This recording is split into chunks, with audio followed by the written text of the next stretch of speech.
যারা অন্যায়ের বিরুদ্ধে প্রতিবাদ করার জন্য কলম ধরে তাদের ক্যামেরা ওপেন করে, তখনই তাদের মাথা মস্তিষ্ক খারাপ হয়ে যায়।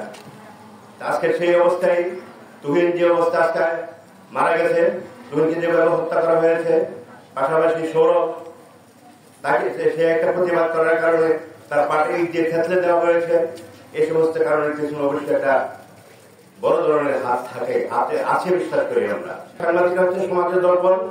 এই দর্পণকে যদি ভেঙে চুরে ঘুরিয়ে দেওয়া যায়, তাহলে সমাজে কোথায় কি ঘটছে, কোথায় কি অনাচার অবিচার হচ্ছে, এগুলি জনগণ জানবে না, প্রশাসন জানবে না।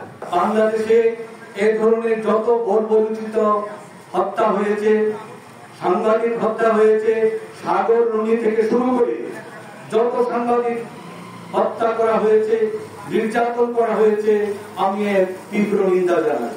আমি প্রশাসনের দৃষ্টি আকর্ষণ করব, তার যেন দৃষ্টান্তমূলক শাস্তির ব্যবস্থা করা হয়। সাংবাদিক যেন নিরাপদ থাকে, সাংবাদিক নিরাপদ থাকলে দেশে গণতন্ত্র নিরাপদ থাকবে। আমরা প্রত্যেকটা নাগরিক যদি আমার দায়িত্ব সঠিকভাবে পালন করি, প্রত্যেকটা প্রতিষ্ঠান যদি সঠিকভাবে তার দায়িত্বটা পালন করে, তাহলে তো আমার মনে হয় বিচারের জন্য কিংবা আমার নাগরিক অধিকার ভোগের জন্য তার কাছে কোনো কিছু চাইতে হবে না, কিন্তু আমাদের চাইতে হচ্ছে। পুলিশ যদি তার দায়িত্বটা সঠিকভাবে পালন করত, আমি নিশ্চয় তার সম্মান পেত।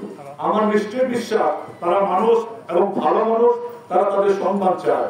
এই সম্মানটা যদি তারা পেতে চায়, তাহলে তাদের সঠিক দায়িত্ব পালন করতে হবে। তারা যদি সত্যি সত্যি আইনের প্রতি শ্রদ্ধাশীল হয়, তাহলে পুলিশ সম্মানিত হবে, মানুষের নিরাপত্তার ব্যবস্থা করে।